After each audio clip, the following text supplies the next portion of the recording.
미국의 133년 전통을 완전히 깨부순 한국인이 등장했다는 소식이 전해졌습니다. 미국 서부를 대표하는 새해맞이 축제인 캘리포니아 패서디나의 로즈 퍼레이드에서 한인 여고생 나디아 정이 로즈 퀸으로 퍼레이드에 참여한 것으로 알려졌죠. 패서디나에서 고교 12학년에 재학 중인 나디아 정은 지난 10월 패서디나 로열 코트하우스에서 열린 심사에서 133회 로즈 퍼레이드의 로즈 퀸에 뽑혔는데요. 로즈 퀸 선발은 무려 500대 1의 경쟁률이었던 것으로 전해졌습니다. 나디아 정은 선발 과정에서 뛰어난 리더십, 지역사회 봉사 능력, 대중연설 능력 등을 인정받았는데요. 미국 캘리포니아 패서디나에서 새해 첫날 열리는 로즈 퍼레이드는 올해로 133년의 전통을 이어오고 있는 축제입니다. 축제는 패서디나가 겨울에도 장미가 핀다는 사실을 알리기 위해 시작되었는데요.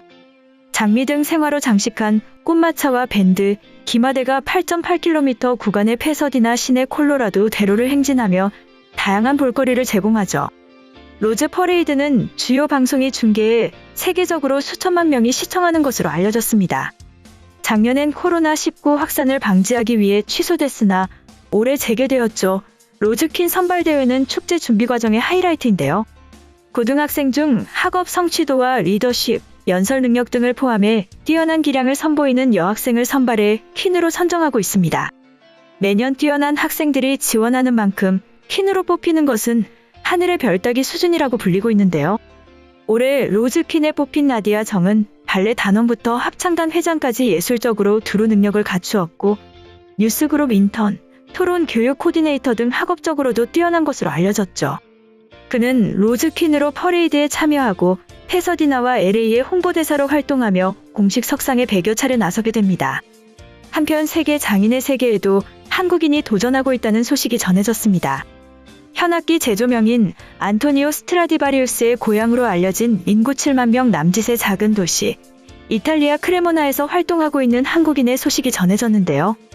현악기 제작으로 세계적인 수준을 자랑하는 이 도시에서는 골목골목마다 아직도 장인들의 숨결을 느낄 수 있죠. 현악기 제작자 미켈레는 최근 인터뷰를 통해 우리는 세계적인 거장, 스트라디바리우스, 과르네리, 아마티 그리고 새로운 시대의 다른 중요한 가문들까지 이어지는 600년 전통이 오늘날까지 이어지는 현악기 제작의 도시 크레모나를 유지하고 있다고 말하였습니다. 장인들의 도시 크레모나에서는 스트라디바리우스를 기리기 위해 1976년부터 현악기 콩쿠르를 열어 바이올린, 비올라, 첼로, 더블 베이스 등 4개 부문에서 3년에 한 번씩 장인대회의 우승자를 뽑고 있는데요.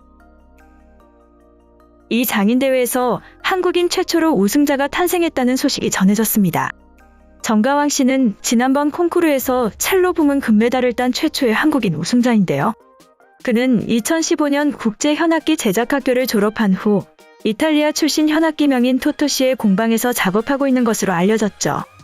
그에 대해 동료 현악기 제작자 미켈레는 그는 2018년 트리엔날레 첼로 부문 최종 우승자로 현재 매우 유명하고 우리는 그에 대해 매우 균형 잡힌 사람이다.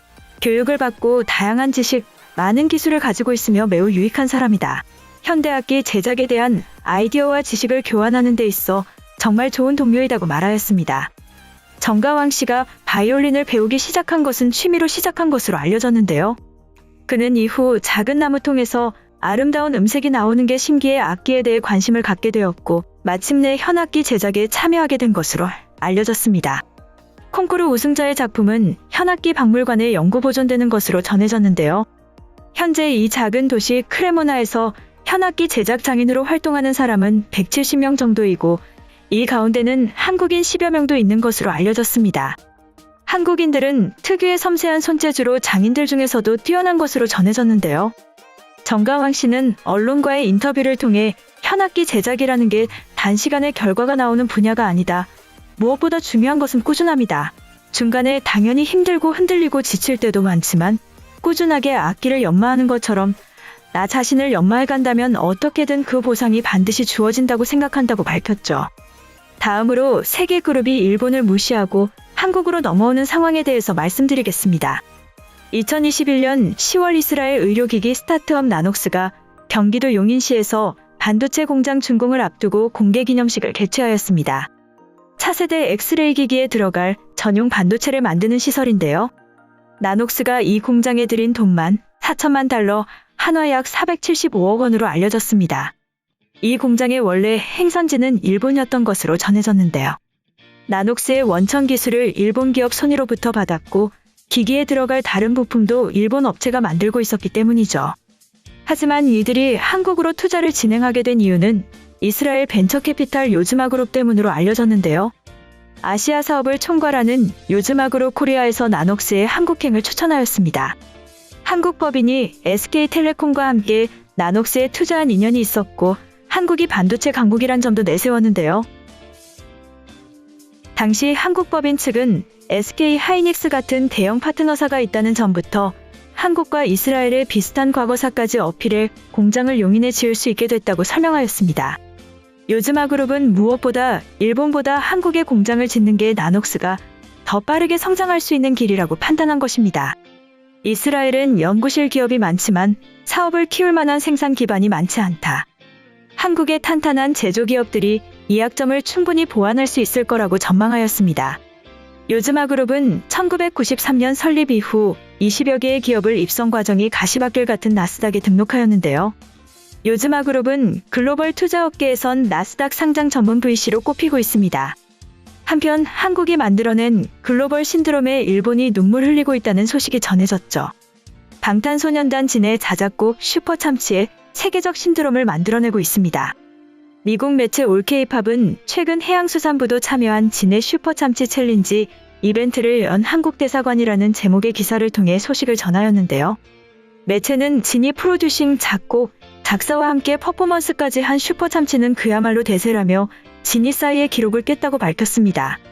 매체는 슈퍼참치는 분명 올해 세계 무대에서 가장 기억에 남는 한국 문화 중 하나라는 분석과 함께 진은 방탄소년단의 멤버로서뿐만 아니라 조국의 자랑으로 불릴 만하다고 언급하며 기사를 마무리하였죠. 올케이팝이 밝힌 대로 슈퍼참치는 싸이의 강남스타일의 기록을 뛰어넘으며 진은 무려 16일 동안 전 세계 유튜브 음악 부문에서 1위를 차지한 최초의 K-팝 솔로 가수가 되었는데요. 현재 틱톡에서 슈퍼참치 해시태그는 2억 3,420만 조회수를 기록하고 있으며 전 세계 각국 남녀노소의 수많은 슈퍼참치 챌린지가 끝없이 이어지고 있습니다. 한편 최근 일본은 방탄소년단 진이 작곡한 슈퍼참치의 가사 중 내 물고기 어디 갔나 동해바다, 서해바다 내 물고기는 어디 있을까라는 표현에 대해 일본해를 동해로 표현했다고 주장하였습니다. 이번 영상은 여기까지고요. 제 영상이 도움이 되셨거나 세계 속 반응 더 보고 싶다 하시는 분들은 구독과 좋아요, 알람 설정까지 부탁드립니다. 다음에 또 봐요. 안녕.